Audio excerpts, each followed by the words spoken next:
Hello, Packers fans. Welcome into the Green 19 podcast from JS Online and PackersNews.com. I'm Kassidy Hill, joined as always by Tom Silverstein and Ryan Wood, here today from Acrisure Stadium.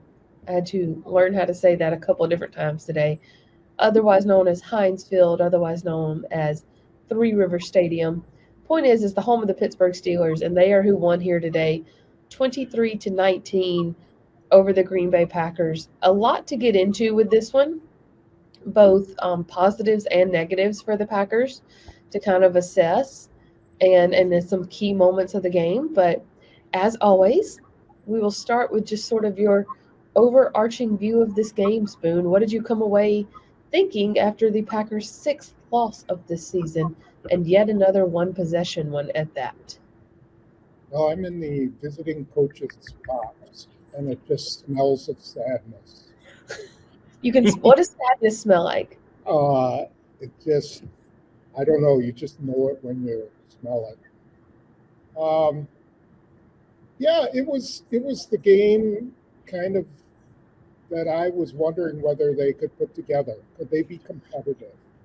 And I remember talking with Roy during our taping, like, being competitive would be a huge step for them. And they were competitive. I give them credit for that. I think they found some answers on offense.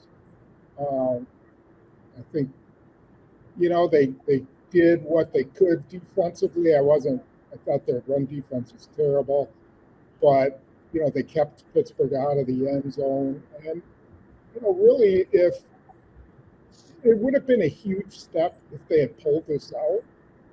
Instead, it's like a medium step that they actually figured out how to move the ball.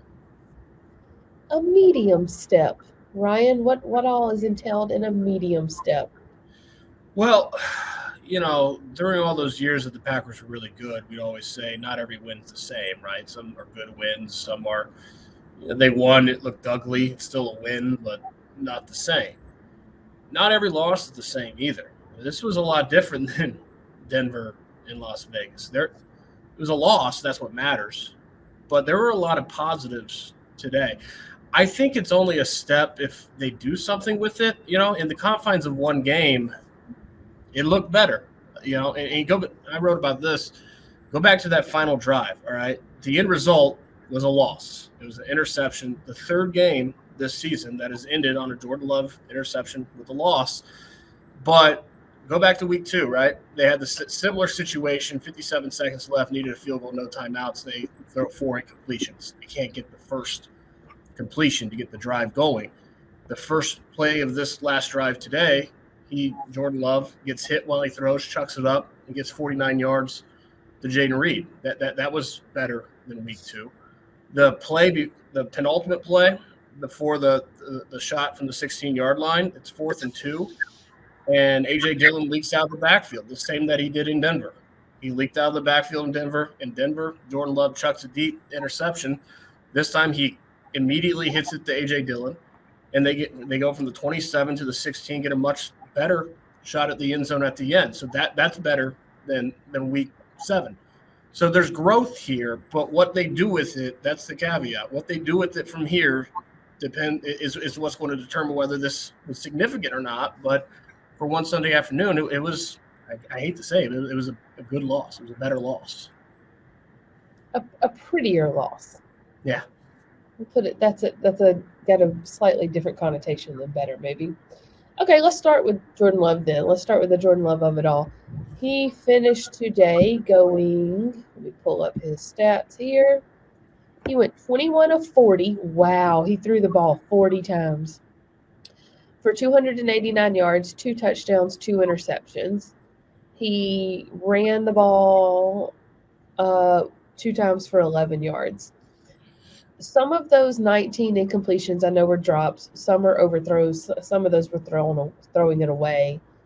I'm trying to decide if I want to go ahead and jump straight into this subject or not. Let's do it. He has 10 interceptions this year. 5 of them are while targeting Christian Watson. 3 of them have come in the end zone targeting Christian Watson. 2 today, although that last one I don't put on Christian Watson that much. and then versus the Raiders. Spoon, is that a concern with Christian Watson? Absolutely.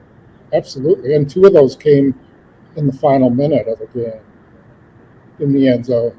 Yeah, sorry, I meant to add that caveat too. Yeah. So, no, it's totally a concern. And I think this is what I wrote, spoiler alert, was that that Jordan Love has to stop forcing the ball to Christian Watson. On a day when Jayden Reed has 5 catches for 84 yards, and by the way, he's got like 9 catches for 206 yards and 2 touchdowns his last 3 games. And Luke Musgrave has 4 20-plus yard catches in his last 2 games. On the same day that Romeo Doubs made just a phenomenal catch in the corner of the end zone, he's still forcing it to Christian Watson. And he's got to stop that. He's got to let that come organically and start using some of the other guys, because they are starting to get it. They're starting to understand the offense, and they're starting to produce.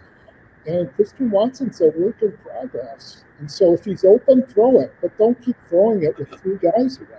It just doesn't make any sense. Do you think he's being told to? Like, let's look at both of those shots to the end zone that were interceptions. Those are both game-leading, game-winning plays if they're made. Christian Watson is supposed to be their guy. Like, do you think that's just the play call and it's like there's not time to come off of it? He's not Randy Moss. So physically he's Randy Moss, but he's not Randy Moss. Stop treating him like he's that and thinking that he's going to come down. It would be great if he did, but it's not happening. So stop doing it. And, there will be a time maybe when he can do that. And maybe it'll still be this year, but it's not happening now. And by continuing to say, all right, well, he's going to come out of it and we're going to keep throwing it to him, meanwhile, you're just losing games. So I think they need to take some pressure off him. And then, I think it's Love saying, when I'm in trouble, I'm just going to Christian Watson. I'm expecting him to get it because he's my best receiver, my most athletic guy, and I'm just going to check it out. Christian Watson had 2 catches today on 7 targets. Yeah. His reception percentage is like 42%. That's horrendous. Yeah. And I'm talking about the season. This whole season. Ryan, let's take the Christian Watson part out of it and kind of look at the rest of Jordan Love's day. Did this offense, and not just Jordan Love, but on the ground too, let's say the whole offense, did it look, dare I say, competent?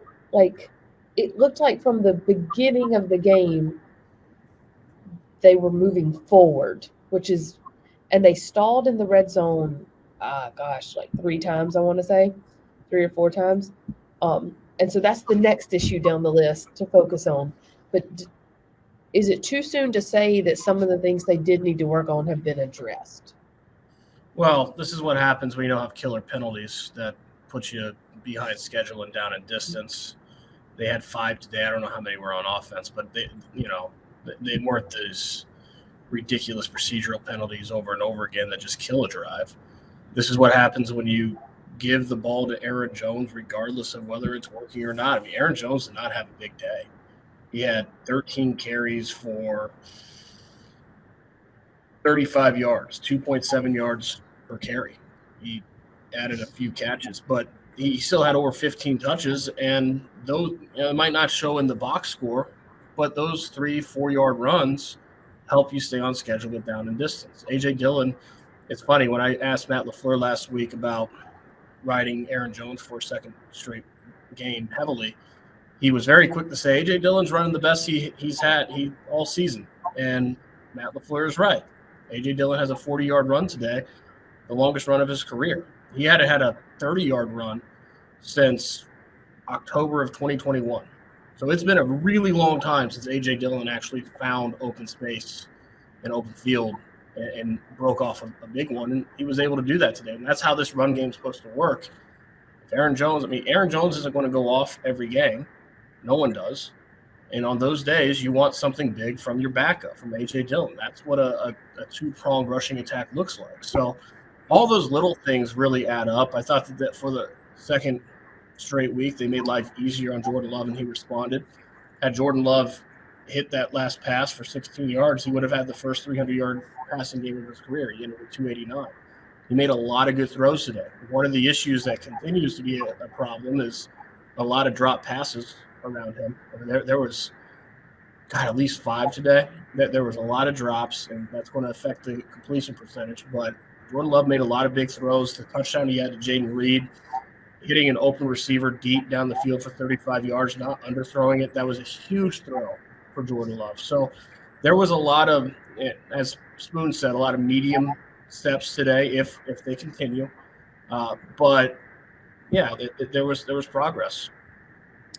You know, one of the things that I think helped him the most today too is that TJ Watt finished best defensively on their team with 8 tackles, a sack, and 2 quarterback hurries. But that's not a great day for TJ Watt with what he normally can do. Spoon, do you have any more? Did you learn anything about Zach Tom that you maybe didn't know, kind of seeing what he was able to do against TJ Watt today? No, I thought he played a great game. I thought they left opportunities for him to block Watt one-on-one, but they also made some, concessions with 3-step drops, with moving the pocket a little bit. They kind of did a combination of things, using the back to kind of hold Watt in his spot through motion, a back or a receiver. But every time I looked up, Zach Tom was blocking the heck out of TJ Watt. I thought Jordan Love had more time than he's had in several weeks. I thought the offensive line did a really nice job. In fact, and let me see if I can pull this up real quick here in my notes, is I believe that the only sack that he had, because there were a couple of almost sacks, he escaped a few, but I think the only sack he had, oh no, he did beat Zach Tom. I'm sorry. I was trying to figure out if he had come around the other side on the left side, but it was on Zach Tom. So disregard that point.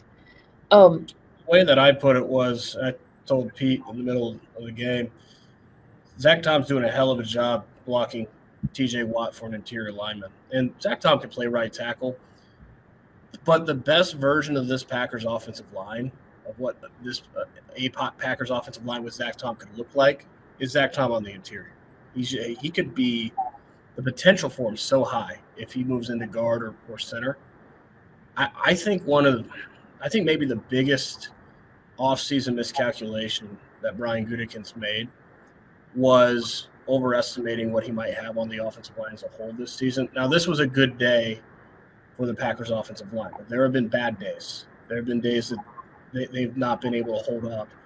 Part of that was overestimating the certainty that David Bakhtiari could make it through the season. He made it 1 game. There wasn't the depth behind them that they hoped to have. Certainly with David Bakhtiari having a season into September, that would have been tough anyway. But I go back to the draft, and Brian Gutekunst didn't draft an offensive lineman. And he said after the draft, when he looked at it on paper and looked at the 2 deep, he thought it'd be really hard to crack this offensive line as an this roster as an offensive lineman. And it wouldn't have been. But I see a day like Zach Tom had as a right tackle, really his second, third position. And you just wonder if they do some things on the offensive line, they are able to get Zach Tom inside at some point, how good this Packers offensive line might be. I know that's jumping ahead to the offseason a little bit, but he is a really, really stud offensive lineman. While we're on the subject of Zach Tom, Spoon, did you find out what kind of instigated that brawl at the end of the game? Yeah. So what happened was Zach Tom was chasing, the ball, and he pushed the guy just as he went out of bounds, and he shoved him into the sideline, and he fell down. And then someone, came to Tom to, jump all over him, and then the whole sideline came, and then Myers came to get Tom, and then Elton Jenkins got in there, and then I didn't think it was that big. I still can't figure out why Elton Jenkins got a roughness penalty, because I watched it again and I didn't really see anything. So it wasn't that. I don't think it was that big a deal as it looked. Mm-hmm. I just know at one point I looked down there and Aaron Jones was in the middle of it without his helmet. And I was like, this has escalated quickly. Game's over. Let's pack it up, boys. One last thing on the offense before we move on. We saw big days today from Jayden Reed. Feels like Dontayvion Wicks continues to just kind of step up when they need him to. He had 3 catches for 51 yards. Luke Musgrave, 2 catches for 64 yards. And Spoon, as you said, his stats over the past 2 weeks have been impressive. I feel like at this point of the season, playoffs are out of the picture. Like this was sort of your last breath of hope to squeak in. So playoffs are out of the picture. Is this, if you're the Packers, a box score like what the rookies ended with today? Is this the step forward you want to see? Can you look at this?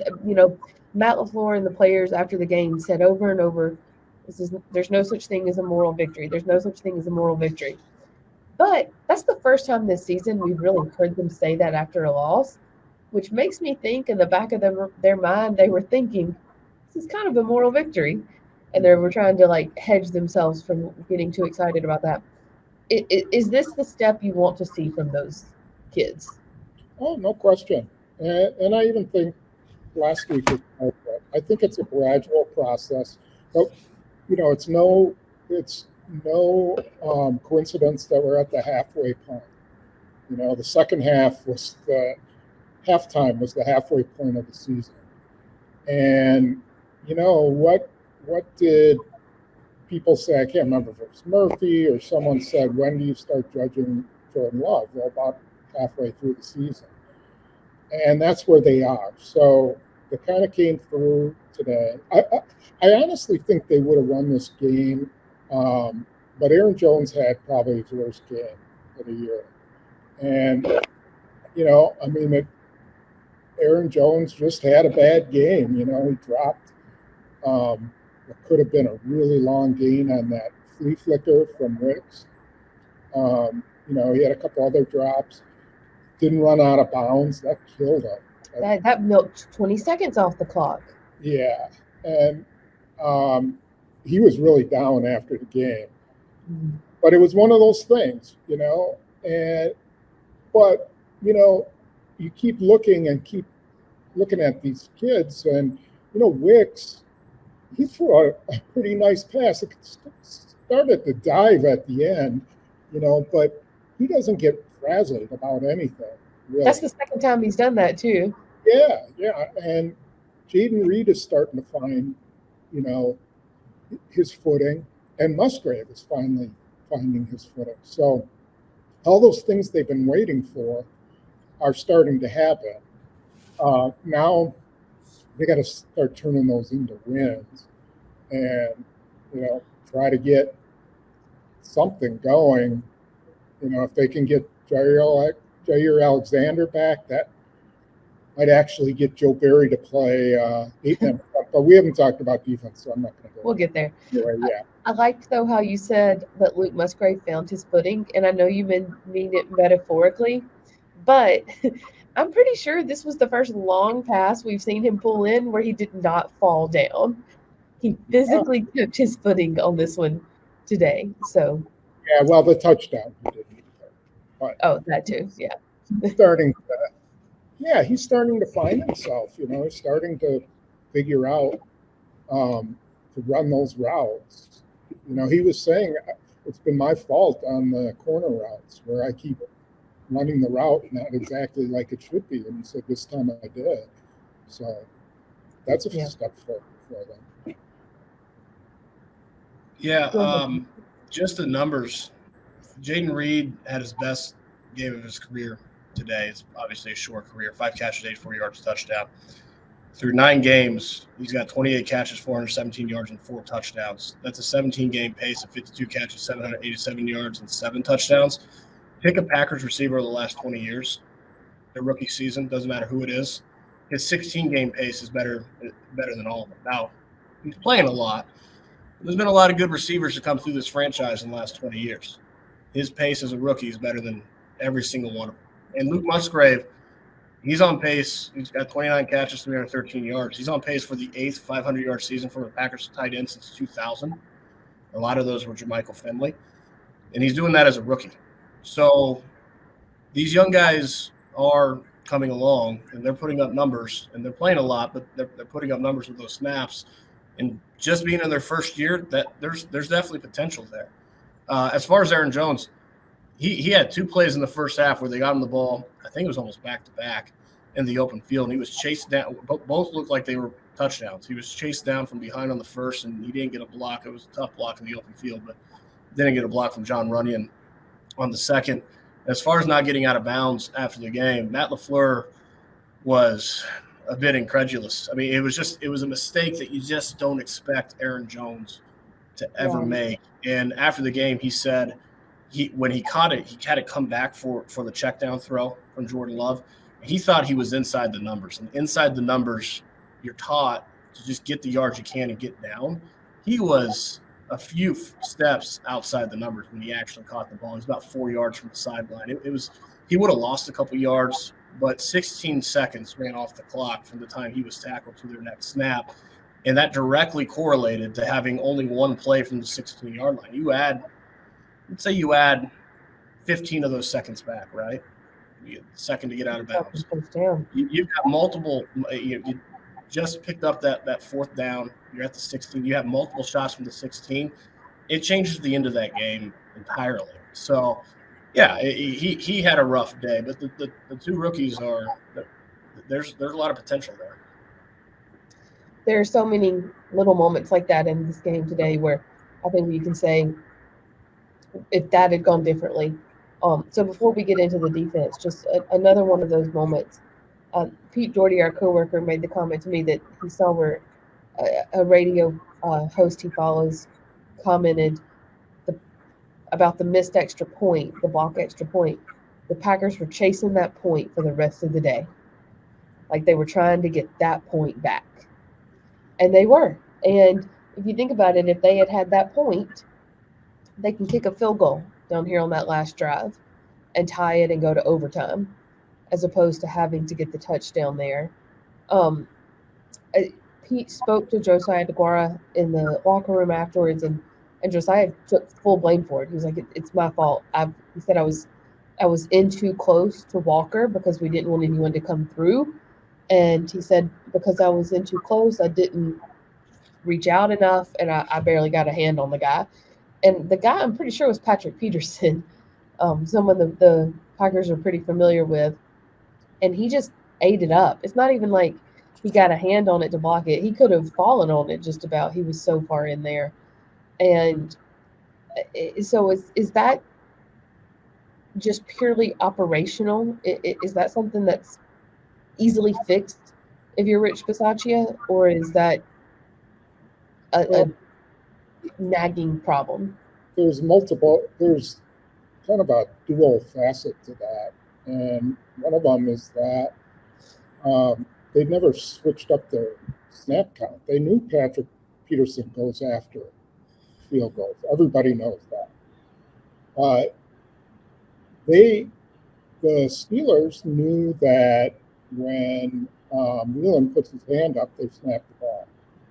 And Peterson knew that too. And with a guy like him, you gotta switch up the snap counts. And if they had done that, they probably would have slowed him down. But he just had it perfectly. You really shouldn't ever get blocked from the side, unless your operation isn't quite right. Carlson said he thought everything was fine in terms of the snap and everything else. But I just think they need to, maybe that's where a more veteran holder, changes the snap count or something like that. That's an interesting point of view, or an interesting suggestion. On the flip side of special teams, Keyshawn Nixon has his best return of the season yet. That we've considered that a couple of weeks in a row now, which just kind of goes to show what they said. As it gets colder, we expect him to be returning a lot more of these because they're not going near as far. They're not going out of the back of the end zone. And he had, trying to remember what his total returns were, but he had, of course, that huge return to open up the second half. Let's see, he finished with 5 returns for 139 yards, averaged 27.8 yards per return. So something to note. Spoon, you brought up Jaire Alexander. I think we're ready to move on to the defense. Interesting note about Jaire Alexander. He didn't play today. Obviously, he has the shoulder injury. After the game, I just kind of saw him sitting in his locker the whole time, back to the crowd, not talking to anyone. Jaire Alexander, he's quieter, but he's always like kind of talking to whoever's around him. He was like head down, focused into his locker for 45 minutes after the game, 30, 45 minutes, a good long while. I just can't help but wonder if he's sitting there thinking, like, if I'd been out there, what it would have looked like. And that's not even necessarily from a corner point of view or a pass coverage point of view, because I think Carrington Valentine and Corey Valentine, they got picked on a couple of times today, but that was not the issue. The issue was the run defense, and that is an area where Jaire Alexander, whether he wants to or not, can't help himself when he gets out there and instinct takes in and he helps with. But by the time all was said and done today, the Steelers had run for over 200 yards. I think they ran for 205 yards on the ground. That was off 36 rushing plays. Afterwards, guys, I was coming back up here from the field, and I realized it was just like me and one other person in the corridor kind of walking towards each other. I looked up and I realized it was Najee Harris, and I kind of laughed to myself because I was like, he's just walking down this corridor by himself. There's no one around him, which is kind of what it looked like all day today. No one around him. He and Warren just had wide open lanes all day. Spoon, I'll start with you. Like, when two guys are running like that behind an offensive line like that, we saw the Packers make adjustments into the second half, but is there anything you can do during the week to fully prepare for that and sort of be ready for it on the first couple of drives? Or did they completely drop the ball today in the first half? I don't know. I mean, I don't know what you can do to prepare the players anymore for the physicality of Pittsburgh. But really what was the story of that half was that Joe Barry had no confidence in his cornerbacks. So he kept his safeties back. He played nickel. Inside the 10-yard line, he's playing nickel. That kind of befuddles me. Even if they have 3 wide receivers in them, then move a safety out and have him cover. But I think he just played scared with those 2 corners, and I understand that. They held Pickett to 126 yards passing, which is a successful day. But, if you're about to get the ball run down your throat, then you're in trouble. And, let's face it, Kenny Clark wasn't himself. His shoulders all messed up. But he gutted it through. They had a lot of guys missing tackles. Interior just didn't play very well. I don't know if Quay would have made a difference, but they needed an extra guy. They needed a safety in the box all the time. And when they did do it, they were much better. So they chose to protect their corners. Ryan, after the game too, I kind of was listening to Rashawn Gary and Kingsley and Igbare, and Gary was just telling Kingsley kind of over and over, like, you've got to just trust your eyes and trust what you're seeing, and don't overthink it once you're out there.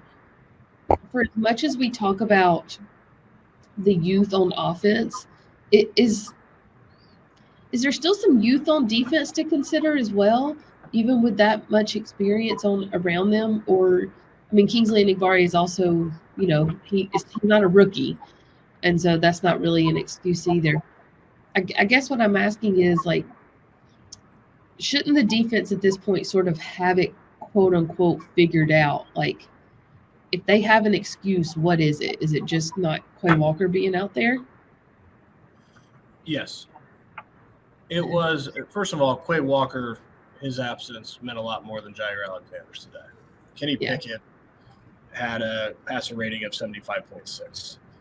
They did not at all. And Kenny Pickett entered this game with a lower passer rating on the season than Jordan Love. He was never going to beat them. So it was really bizarre when they come out daring the Steelers to beat him on the ground by having a light box. That's not the way to play the Steelers offense. The way to play the Steelers offense is dare Kenny Pickett to beat you, because he can't. So it was puzzling, and they made some adjustments as the game went along. But they scored 17 points in the first three possessions because they couldn't tackle. They were out of their gaps. They didn't have enough players in the box to get away with being out of their gaps, and it was just it was a mess. And then they recovered. But at that point, think about this. To me, is what made the offense, and especially Jordan Love's day, so impressive. Is this is an offense that went through a month and a half of not being able to score in the first half, and boom, right away you're down 7-0. And that they just kept taking their punches all throughout the early part of this game, and they were always catching up. They finally got a lead in the early third quarter, the late third quarter, but they were always in catch-up mode and always back on their heels, back against the wall, having to punch back because this defense came out and tried to defend the Steelers' offense in the entirely wrong way. So I thought it was a bit of a conundrum. Guys, now they go back home and probably get Quay Walker and Jaire Alexander back to face the Chargers. But now you've got to turn around and face someone like Keenan Allen and Justin Herbert, who can kind of stand back there and pick you apart a little bit more. If you're the Packers and you're watching the tape, which is what they always want to say they're going to go back and do, what are the good things you take from today? What are the things you try to focus on today? And I'll start with mine. On defense, you've got to focus on tackling. Like, there were just so many missed tackles today. Guys, just the running backs just bouncing straight up off the guys as well. Ryan, what's yours? Well, my take is, in the confines of the 2023 season, this was a pretty huge game, because if they win this game, they're 4-5. It's the first time in the Jordan Love era they win consecutive games. The schedule over the next 3 weeks is pretty rough, and rough to brutal. They got the Chargers at home next week. Justin Herbert should have a field day on a very young and inexperienced secondary receiver, Jaire Alexander is. And then you've got Thanksgiving at Detroit. That's a blowout loss. And you've got Patrick Mahomes in Kansas City at home. That's a blowout loss. So right now, if they win, they're looking at 4-8. But now they're looking at 3-9. This season's over. They're not going to backdoor into the playoffs by losing this game. So what is this season about, the second half? It's about developmental snaps, and it's about building for 2024. And along those lines, there were positives today to build off of. I know Spoon mentioned him. I haven't mentioned him. Dontayvion Wicks is a positive. You've seen him the last few weeks get more and more snaps. I think that will continue. There might be something there with him. they've got to get this connection between Jordan Love and Christian Watson back on track, because he's too athletic to not be a bigger factor in the offense than he is. And maybe, to Spoon's point, maybe that's going to the open guy and just getting the defense off of Christian Watson more, so that there's more opportunities for him to make plays, because he's blanket. The 2 interceptions to him today, neither of them were on Christian Watson. There's nothing he could have done about it. They played him defensively. So they've got to get that on track, and then just continued growth and progress from the rookies, Musgrave and Reed. They got to obviously figure out, they got decisions to make, not just at Jordan Love and quarterback, but in the backfield. Aaron Jones and his future, A.J. Dillon and his future. There's some things to sort out there. Defensively, you got to make it competitive for jobs for 2024. You've got to – who's going to be a core part of this defense and who's not. I think after this loss today, all eyes really do turn to the rebuild, and I don't see them making any noise in 2023 at this point. You don't put that first interception on Watson either? That ball should have never gone there. He was blanketed in the end zone. And Matt LaFleur said as much after the game that, that the play was not designed for the throw to go there. Patrick Peterson was all over him. Christian Watson's running full speed the other way. And it was a good ball if Patrick Peterson's not in perfect coverage, because he hit him in stride, but Patrick Peterson was in perfect coverage. He made a heck of a play on it. I think that was a play that the DB made a good play. I don't think there's a whole lot that Christian Watson can do on that ball. Maybe he's got to start learning to play defense if these turnover-worthy plays are going to keep coming towards him. He's trying to score a touchdown there, though. I mean, that ball hits him in stride if Patrick Peterson's not in perfect position. He's trying to score a touchdown. He wants to. He's running. It's there. They were blanketing him. Spoon, if you're the Packers, what are your goods and bads to take away from this week into next? I think you kind of showed that if you can protect Love, give him some time, he can be a much better quarterback than he's been the last couple of weeks.